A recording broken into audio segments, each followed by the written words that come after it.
Haleluya. Shalom. Bapak Ibu yang dikasih oleh Tuhan, satu kejutan saya boleh kembali ada di tempat ini.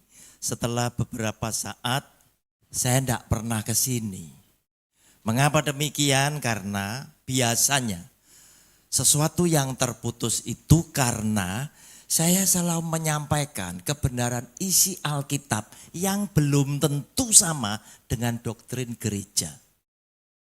Sehingga terkadang gereja itu pikir-pikir, enaknya tak undang lagi apa enggak. Itu yang terjadi.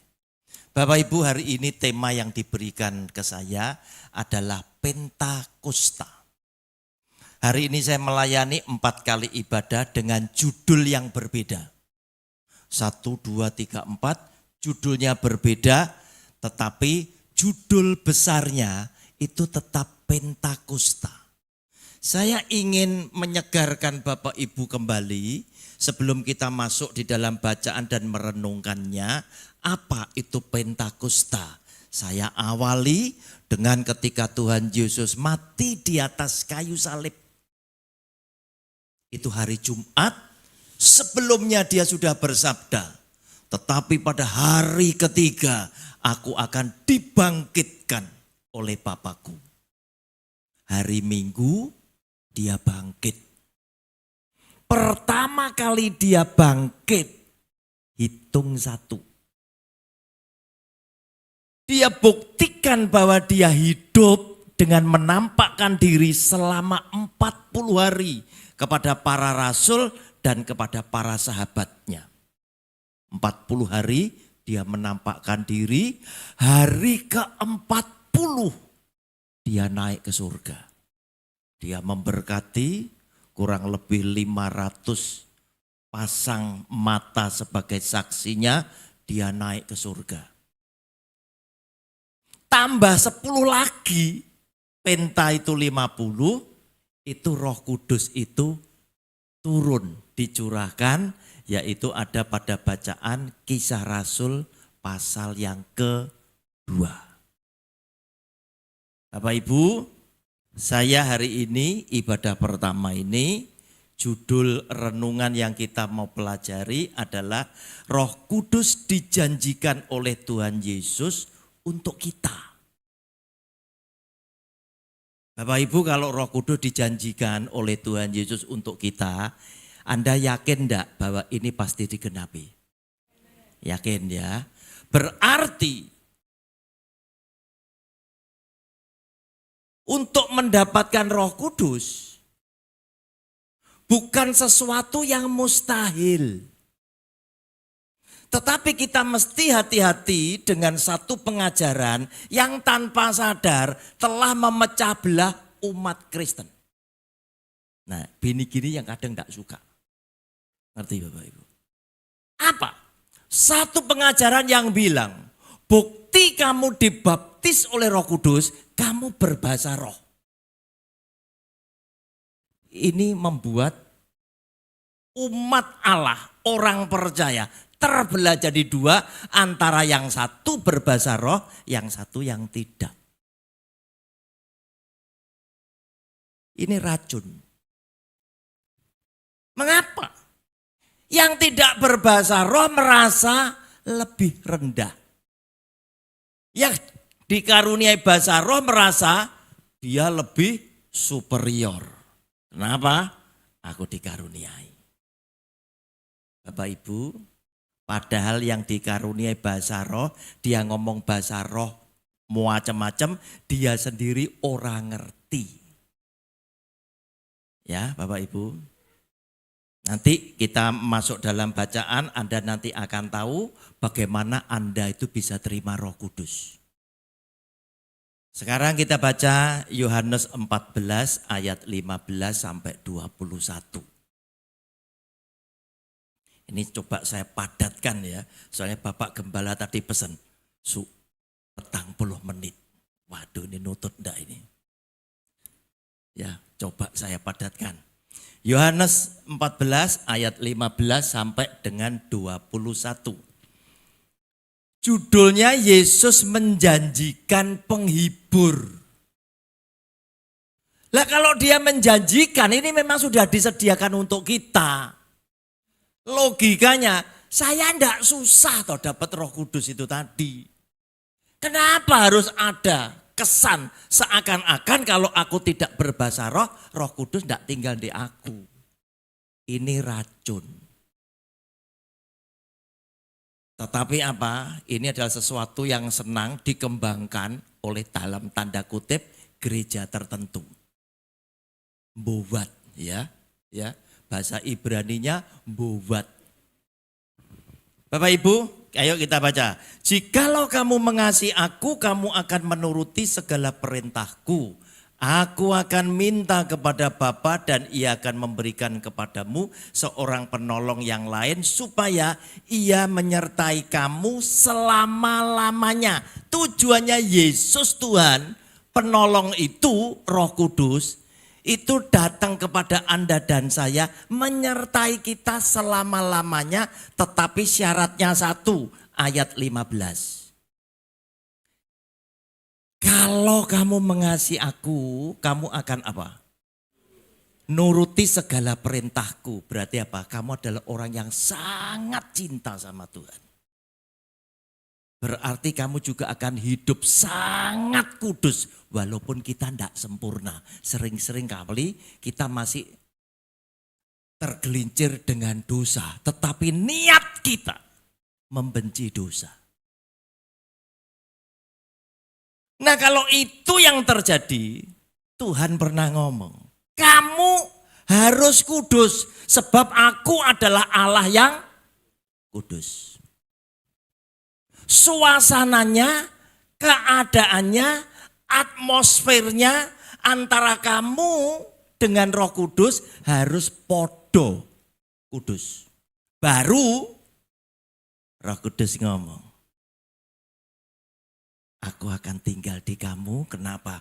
Karena aku cocok. Aku kudus, kamu kudus, aku mau tinggal di kamu. Kalau kamu tidak kudus, aku tidak bakalan tinggal di kamu. Nah ketika engkau menjadi orang yang seperti ini, Yesus Tuhan bilang, aku mintakan kepada Bapa. Roh Kudus, Roh Penghibur, Roh Penolong itu supaya apa? Supaya kata supaya itu sengaja loh, bukan tidak sengaja loh. Supaya Roh Kudus itu tinggal di kamu selama-lamanya untuk menolong, menghibur dan lain sebagainya, menuntun kamu menjadi anak-anak kesayangan Tuhan. Sengaja, bukan tidak sengaja. Oleh karena itu, waspadai ajaran-ajaran yang melintir isi ayat Alkitab, walaupun mereka tutupnya, casingnya itu di dalam nama Tuhan Yesus. Hati-hati. Balik ke Alkitab. Nah saudara, lanjut sekarang. Yaitu roh kebenaran, dunia tidak dapat menerima dia sebab dunia tidak melihat dia dan tidak mengenal dia. Tetapi kamu mengenal dia sebab ia menyertai kamu dan akan diam di dalam kamu. Ketika engkau tahu Roh Kudus tinggal di dalam dirimu, otomatis kamu akan punya hubungan semakin erat dengan dia. Hubungan yang semakin intens dengan dia. Otomatis ada saling pengertian antara Roh Kudus yang tinggal di dalam hidup kita dengan kita. Sebab apa? Semakin saudara setia melakukan firman Tuhan, peringatan Roh Kudus seringkali menggema di dalam hatimu.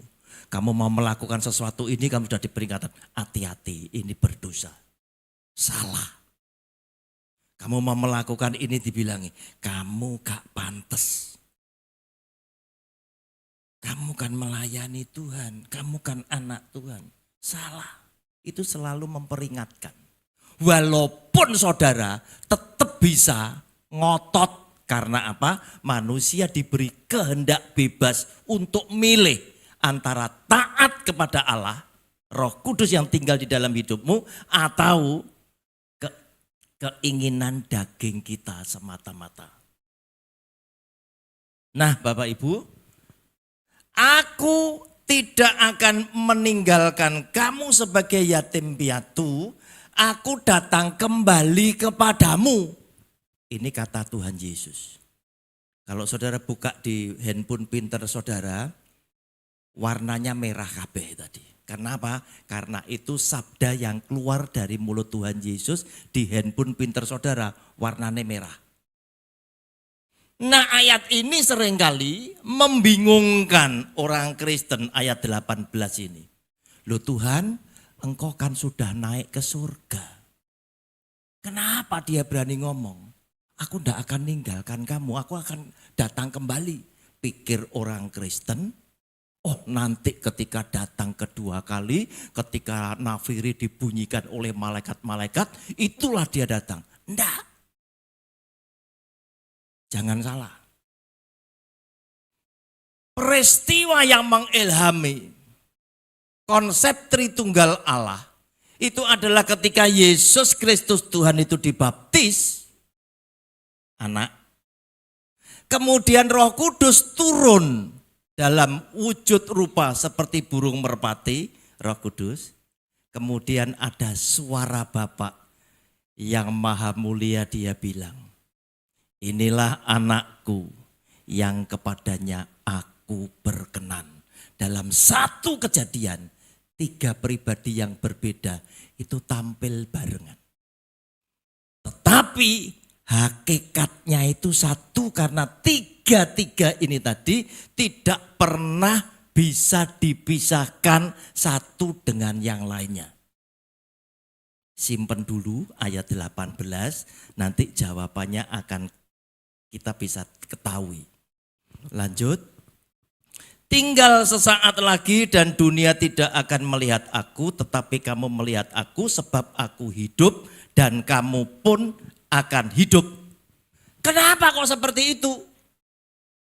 Memang dia sudah buktikan dari dia mati, dia hidup kembali. Kok iso hidup? Dia ngomong lagi. Pada waktu itulah kamu akan tahu. Aku bisa hidup kenapa? Karena aku ada di siapa? Ada di dalam Bapakku yang kekal. Nah, saudara yang setia, saudara yang cinta kepada Tuhan, karena ayat 15 tadi ya diakui oleh Tuhan Yesus di sini. Pada waktu itulah kamu akan tahu bahwa aku di dalam Bapakku dan kamu huruf kecil, kita di dalam siapa? Di dalam Yesus Tuhan, di dalam aku.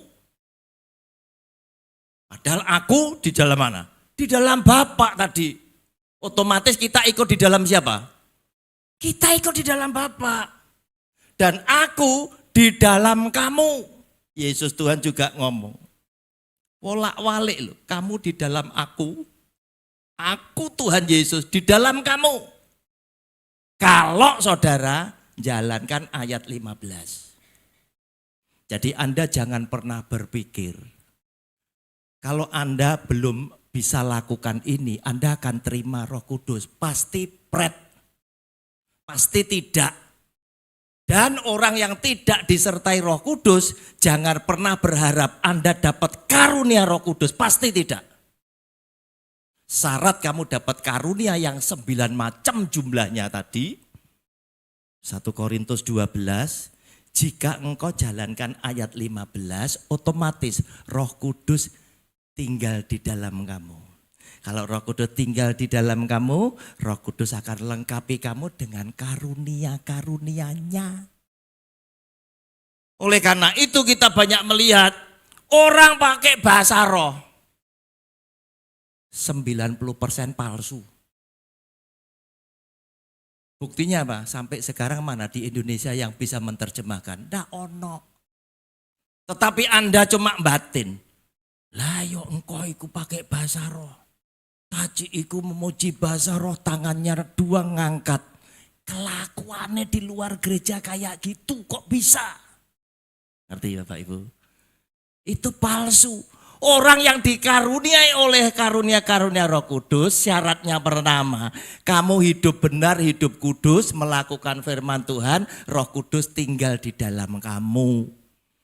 Nah, oleh karena Roh Kudus tinggal di dalam kamu, kamu dipimpin oleh Roh Kudus, nurut sama Roh Kudus melengkapi dengan karunia. Urutannya seperti itu. Bukan kemudian dipotong siapa saja boleh dapat karunia, pasti tidak. Siapa saja dapat THR dari perusahaan A, loh gak nyambut gaya di perusahaan A, mana bisa dapat THR gitu loh. Paham Bapak Ibu? Nah yang gini-gini kadang gak suka, ngerti? Kenapa? Karena mungkin pendetanya itu kelakuannya juga miring-miring, ketabrak omongan saya gitu. Resiko cocok diundang. Loh padahal ngundang saya gratis loh, gak perlu PK. Enteng gereja. Tak tahu. Gembala Anda tuh nanti ngundang lagi apa enggak? Karena khotbah cek telu maneh ya. Khotbah saya masih 3 lagi, itu bicara Alkitab loh Bapak Ibu. Nah saudara yang dikasih oleh Tuhan, lanjut sekarang 21. Ini menegaskan ayat 15. Barang siapa memegang perintahku dan melakukannya, dialah yang mengasihi aku. Dan barang siapa mengasihi aku, ia akan dikasih oleh Bapakku, dan aku pun akan mengasihi dia, dan akan menyatakan diriku kepadanya. Artinya apa? Aku akan menyatakan diriku kepadanya. Saudara akan dikenyangkan dengan janji-janji firman Allah. Sehingga Anda seringkali ngantemi gini, ini Tuhan, ini Tuhan, ini Tuhan. Anda dikenyangkan. Setiap kali Anda ditolong Tuhan, Anda semakin menunduk Tuhan, aku mau ikut Engkau. Setiap kali Anda disayang Tuhan, Anda akan mengakui Tuhan, aku mau semakin setia. Kenapa? Karena Dia buktikan semua janji boleh terjadi di dalam hidup saudara dan saya. Nah saudara yang dikasih oleh Tuhan, terus gimana caranya? Saya mesti minta loh, wong Tuhan Yesus itu yang ngomong kok. Lukas 11 ayat 9 sampai 13. Kalau saudara sudah cinta sama Tuhan, hidup kudus, saudara minta. Lukas 11 ayat 9 sampai dengan 13. Oleh karena itu aku berkata kepadamu, mintalah maka akan diberikan kepadamu, carilah maka kamu akan mendapat, ketuklah maka pintu akan dibukakan bagimu. Karena setiap orang yang meminta menerima, dan setiap orang yang mencari mendapat, dan setiap orang yang mengetuk baginya pintu dibukakan. Apalagi Anda adalah orang yang cinta sama Tuhan. Orang cinta sama Tuhan dan Tuhan mencintai, belum berdoa saja, saudara sudah dicepak nih. Saudara lo cinta ambek cucu saya sudah 5. Dengan suaranya kan hafal. Kita ndak lihat cucu kita, begitu dia nangis, kita langsung kemana? Ke suara tangisan itu golei saudara. Sama. Begitu Anda menjadi biji mata Tuhan, Anda itu baru teriak, Tuhan tolong, dia datang ke sana. Kenapa? Karena hatinya ada di dalam hidupmu. Bapa manakah di antara kamu jika anaknya minta ikan daripadanya akan memberikan ular kepada anaknya itu ganti ikan. Atau jika ia minta telur akan memberikan kepadanya kalajengking. Lihat ayat 13. Dia menyediakan dan memberikan Anda kepada Anda. Itu tanpa syarat yang sulit-sulit. Cukup Anda mengasihi dia, semuanya diberikan kepadamu yang terbaik. Jadi jika kamu yang jahat tahu memberi pemberian yang baik kepada anak-anakmu, apalagi Bapamu yang di surga, ia akan memberikan Roh Kudus kepada mereka yang meminta kepadanya. Ini tidak ada urusannya dengan karunia Roh Kudus. Wah macamnya karunia Roh Kudus itu ada 9, belum tentu Anda semuanya cocok. Belum tentu. Dan Tuhan memberikan tidak ada kepada satu orang 9 karunia ini komplit, enggak. Karena Tuhan kepingin antara orang yang mendapatkan karunia Roh Kudus yang ini dan yang itu bekerja sama, bersinergi supaya Anda dan saya tidak sombong. Gitu loh. Tuhan tuh sudah ngikat seperti itu. Makanya orang yang dipasangkan oleh Tuhan dasarnya apa? Aku akan memberikan seorang penolong kepadamu. Sebab apa? Adam tidak sempurna. Hawa juga tidak sempurna. Digabungkan supaya sempurna. Nah saudara yang dikasih oleh Tuhan, kelihatannya saya laki-laki begini. Tetapi ada lampu pedot, saya malah ngomong, yang kon sing munggah yang aku sing nyekeli ondone. Istri saya suka penekan mulai kecil lah, saya itu takut ketinggian gitu loh Bapak Ibu. Jadi gandeng nih, kalau nyonya saya mau, kon ku yo apa lanang. Alah ini justru itu tadi. Aku akan memberikan seorang penolong yang sepadan bagimu. Aku wedi munggah, kon seneng penekan, kon saya munggah tandon banyu, kan gitu.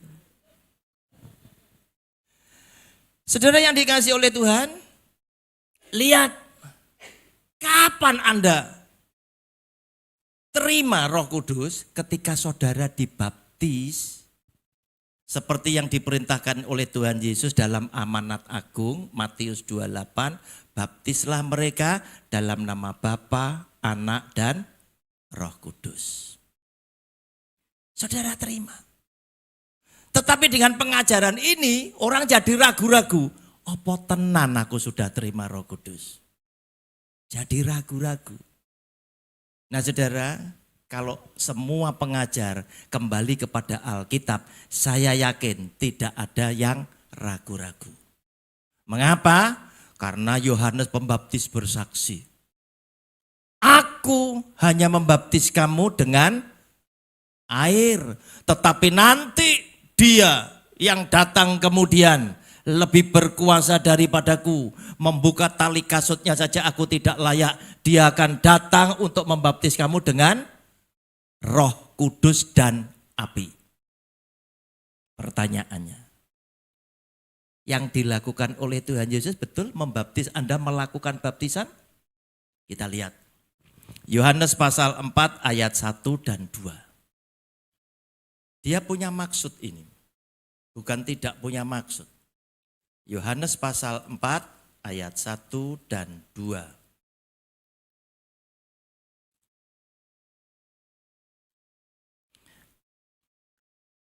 Ketika Tuhan Yesus mengetahui bahwa orang-orang Farisi telah mendengar bahwa ia memperoleh dan membaptis murid lebih banyak daripada Yohanes, maksudnya Yohanes Pembaptis, meskipun apa Bapak Ibu? Silakan dibaca. Yesus sendiri tidak membaptis. Saya baptis siapa?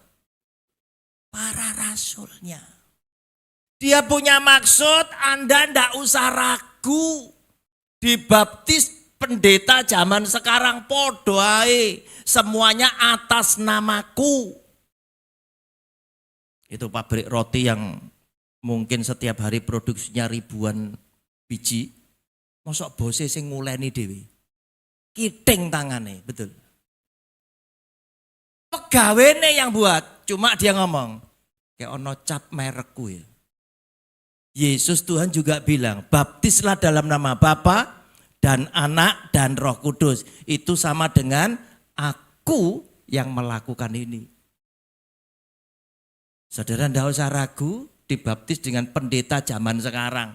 Asalkan dia adalah hamba yang benar, sama. Nah Bapak Ibu yang dikasih oleh Tuhan, sekarang kita mau lihat. Kisah Rasul pasal 2 ayat 38. Kisah Rasul pasal 2 ayatnya yang ke-38. Jawab Petrus kepada mereka, bertobatlah dan hendaklah kamu masing-masing memberi dirimu dibaptis dalam nama Yesus Kristus yang merintahkan dalam nama Bapa, Anak dan Roh Kudus tadi untuk pengampunan dosamu, maka apa Bapak Ibu? Kamu akan menerima karunia Roh Kudus. Ayat ini nunjukkan antara baptisan Roh Kudus dan menerima karunia Roh Kudus adalah dua hal yang tidak sama. Kamu dibaptis supaya apa? Kamu diampuni. Bapak Ibu, ketika dia mengeluarkan ayat yang kita sebut amanat agung, dia akan bilang, baptislah dalam nama Bapa, Anak, dan Roh Kudus. Banyak sekali orang Kristen yang ngomong, saya mau melakukan amanat agung. Saya mikir, gurung karuan ngerti amanat agung itu isine opo. Ketika Yesus Kristus Tuhan baptislah, berarti apa? Jiwa baru atau jiwa lama? Jiwa baru. Zaman sekarang mana? Banyak kita lihat, pendeta buka gereja itu di daerah yang terpencil sing orang Kristennya tidak ada. Semua jubel. Di ngone mall, di ngone opo dan lain sebagainya. Cek gak rugi su. Bukan amanat agung. Terus kata baptislah malah baptis ulang, malah dosa. Yang dibaptis ini karena jiwa baru setelah saudara beritahukan Yesus Tuhan itu siapa, apa yang dilakukan Yesus Tuhan terhadap dirimu, dia bertobat menerima Yesus sebagai Tuhan dan Juru Selamatnya pribadi, dia dibaptis. Loh ini malah jemaat tonggone bareng dibaptis ulang, malah keliru. Dosanya di mana? Ketika orang dibaptis, ini kudus loh. Yesus Tuhan bilang, 2-3 orang berkumpul dalam namaku, aku hadir. Pada waktu dibaptis ada 2 orang enggak? Pasti ada, minimal yang dibaptis sampai pendetone. Diantere keluarganya dan lain sebagainya, mungkin di tengah-tengah ibadah. Waktu Pentakosta, waktu Paskah, atau waktu Natal dibaptis. Loh jemaat menyaksikan. Lebih dari 2 orang, Yesus Tuhan hadir enggak? Hadir. Terus ini mbok batal nih. Tuhan tak ulang ya. Ini gak sah. Loh sing datang iso ngamuk. Loh kamu siapa? Nah saudara yang dikasih oleh Tuhan, apakah mungkin saya bisa terima Roh Kudus tapi belum saya dibaptis? Jawabnya bisa. Jika saudara adalah pelaku firman dan menunjukkan kepada Tuhan, engkau mencintai dia. Saudara kita lihat. Kita baca dulu Kisah Rasul pasal 10. Ayat 37 sampai 47. Baru nanti kita ngelihat ayat 1 dan ayat 2. Kisah Rasul 10, 37 sampai 47. Kamu tahu tentang segala sesuatu yang terjadi di seluruh tanah Yudea, mulai dari Galilea, sesudah baptisan yang diberitakan oleh Yohanes, yaitu tentang Yesus dari Nazaret, bagaimana Allah mengurapi dia dengan Roh Kudus dan kuat kuasa dia, yang berjalan berkeliling sambil berbuat baik dan menyembuhkan semua orang yang dikuasai iblis, sebab Allah menyertai dia. Dan kami adalah saksi dari segala sesuatu yang diperbuatnya di tanah Yudea maupun di Yerusalem. Dan mereka telah membunuh dia dan menggantung dia pada kayu salib. Yesus itu telah dibangkitkan Allah pada hari yang ketiga, dan Allah berkenan bahwa ia menampakkan diri bukan kepada seluruh bangsa, tetapi kepada saksi-saksi yang sebelumnya telah ditunjuk oleh Allah, yaitu kepada kami, yang 12 itu, yang telah makan dan minum bersama-sama dengan dia setelah ia bangkit dari antara orang mati. Dan ia telah menugaskan kami memberitakan kepada seluruh bangsa dan bersaksi bahwa dialah yang ditentukan Allah menjadi hakim atas orang-orang hidup dan orang-orang mati. Tentang dialah semua nabi bersaksi. Tidak ada nabi yang tidak bersaksi kepada Tuhan Yesus. Oleh karena itu dia dikatakan dia bukan membatalkan, menghilangkan hukum Taurat, tetapi menggenapi. Sebab apa? Semua nabi di perjanjian lama fokus nubuatnya hanya khusus untuk kedatangan Yesus Kristus. Tentang dialah semua nabi bersaksi bahwa barang siapa percaya kepadanya, ia akan mendapat pengampunan dosa oleh karena namanya. Ketika Petrus sedang berkata demikian, turunlah Roh Kudus ke atas semua orang yang mendengarkan pemberitaan itu. Dan semua orang percaya. Dari golongan bersunat yang menyertai Petrus tercengang-cengang karena melihat bahwa karunia Roh Kudus dicurahkan ke atas bangsa-bangsa lain juga. Sebab mereka mendengar orang-orang itu berkata-kata dalam bahasa roh dan memuliakan Allah. Lalu kata Petrus, bolehkah orang mencegah untuk membaptis orang-orang ini dengan air, sedangkan mereka telah menerima Roh Kudus sama seperti kita? Peristiwa ini terjadi ketika apa? Petrus itu diundang sama Kornelius. Kornelius ini adalah perwira tentara Itali, bukan orang Yahudi. Tetapi apa yang dilakukan oleh Kornelius pada waktu dia mengundang Petrus? Dia adalah orang yang cinta sama Tuhan. Ya, lihat ayat 1 dan 2. Kisah 10 ayat 1 dan 2. Judulnya Petrus dan Kornelius. Di Kaisarea ada seorang yang bernama Kornelius, seorang perwira pasukan yang disebut pasukan Italia. Ia saleh. Nah itu, ia saleh. Belum dibaptis ini. Ngundang Petrus tujuannya supaya dibaptis. Dia dan keluarga dan sahabat. Ia serta seisi rumahnya takut akan Allah. Dan ia memberi banyak sedekah kepada umat Yahudi dan senantiasa berdoa kepada Allah. Belum dibaptis. Yang terjadi apa? Ketika Petrus berkhotbah menyaksikan Yesus yang adalah Tuhan, mendadak turunlah Roh Kudus kepada Kornelius dan semua keluarga dan sahabat-sahabatnya. Padahal mereka bukan orang bersunat, yang bersunat cuma Yahudi. Yang bersunat cuma Yahudi. Karena Yahudi sunatnya itu hari ke-8. Jadi kalau orang ngaku dia itu lebih Yahudi tapi sunatnya umur 11, umur 10, ngolek ngenteni prai panjang dan lain sebagainya, itu tidak mengikuti sunatnya Abraham, tidak mengikuti hukum Taurat. Bukan. Ya, hari ke-8. Sebab apa? Yesus juga disunat hari ke-8. Ishak juga hari ke-8, ya. Tetapi Ismail pada waktu usia 13 tahun karena perjanjian itu sunat yang pertama. Abraham umur 99 malahan, ya. Nah, Bapak Ibu, yang terjadi apa? Petrus ini adalah rasul yang khusus melayani kelompok orang bersunat. Karena begitu ada sunat, orang Yahudi ini suka arogan. Ngomong, oh kamu nih kafir, bangsa tidak bersunat. Begitu loh. Lah bangsa yang bersunat merasa, aku ini adalah bangsa pilihan. Buktinya apa? Ada sunat.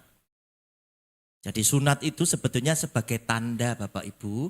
Sama seperti ini di padang rumput, gembalaan, banyak gembala. Semua bawa lembu sapi dan lain sebagainya. Di zaman dulu lembu sapinya itu ada di tempongnya itu dinyos, dicap. Iye, Ishak Yulianto. Wah, itu pokoknya kayak kira oh iki iye. Satunya RS Roni Suwono ini ya. Sudah ada tandanya. Sama dengan sunat pada waktu itu. Nah, mereka orang Itali enggak sunat. Dan enggak perlu disunat, ngapain? Wong ini perintah bukan untuk kita kok. Ngapain kepo? Gitu loh. Oleh karena itu, Anda jadi orang Kristen jangan kepo, ya. Contohnya kepo, nanti ibadah kedua tak kasih contoh kepo, ya, tentang Alkitab. Nah, Bapak Ibu yang dikasihi oleh Tuhan, mendadak mereka dari golongan orang tidak bersunat kepenuhan roh. Mereka berbahasa roh. Petrus dan teman-teman kaget. Ternyata Tuhan juga memberikan karunia Roh Kudus kepada bangsa tidak bersunat seperti dulu. Kisah Rasul pasal 2. Seperti kita, Petrus ngomong seperti itu. Sehingga Petrus bilang, kalau sudah seperti ini, bolehkah orang mencegah aku untuk membaptis mereka dengan air? Alatnya tetap air, saudara. Nah, ini menunjukkan bahwa Tuhan berkenan memberikan karunia Roh Kudus, berkenan tinggal Roh Kudus dalam hati seseorang. Karena apa? Orang ini adalah saleh, pelaku firman, suka memberikan derma, suka kemudian berdoa kepada Allah. Oleh karena itu Bapak Ibu, jangan lupakan perintah Tuhan Yesus yang mengatakan demikian. Ketika aku lapar, kamu kasih aku makan. Ketika aku haus, kamu kasih aku minum. Ketika aku telanjang, kamu kasih aku pakaian. Upahnya apa Bapak Ibu? Surga. Kamu adalah domba di sebelah kanan Bapakku yang akan diselamatkan. Dan yang tidak melakukan ini, kamu adalah kambing yang akan dilemparkan ke dalam api neraka yang membinasakan. Bapak Ibu yang dikasih oleh Tuhan, sehingga dengan demikian Roh Kudus yang dijanjikan oleh Allah itu akan tinggal di dalam hidup saudara, hidup saya, sepanjang kita menjadi orang yang mengasihi Tuhan, yang melakukan firman Tuhan, dan semakin hari semakin setia. Penutupnya pertanyaan, Pak, bisa ndak Roh Kudus ini meninggalkan saya? Alkitab bilang, Saul adalah raja pertama Israel. Dipilih oleh Allah sendiri. Dan Saul bilang, Tuhan, kenapa mesti aku? Aku kan muda. Aku ndak pengalaman. Sukuku Benyamin ini suku paling kecil. Mungkin masih ada yang lain yang lebih layak. Tuhan tetap ngotot, enggak. Aku suka kamu saat itu. Ketika Saul jadi raja, Saul menjadi orang yang setia. Kemana saja Saul berperang, Saul diberkati kemenangan. Tetapi Bapak Ibu, setelah Saul berubah, tidak setia kepada Allah. Allah mulai kecewa. Terlebih ketika Saul tahu bahwa Daud yang akan menggantikan dia itu menjadi salah satu rencana Allah. Tetapi ditentang oleh Saul. Saul selalu ingin membunuh, melenyapkan Daud. Maka Alkitab menulis, Roh Allah mundur daripada Saul. Bapak Ibu, jaga kesetiaanmu supaya Roh Kudus yang kamu bilang, Tuhan, tadi dalam pujian, aku mau semakin melekat kepada Tuhan.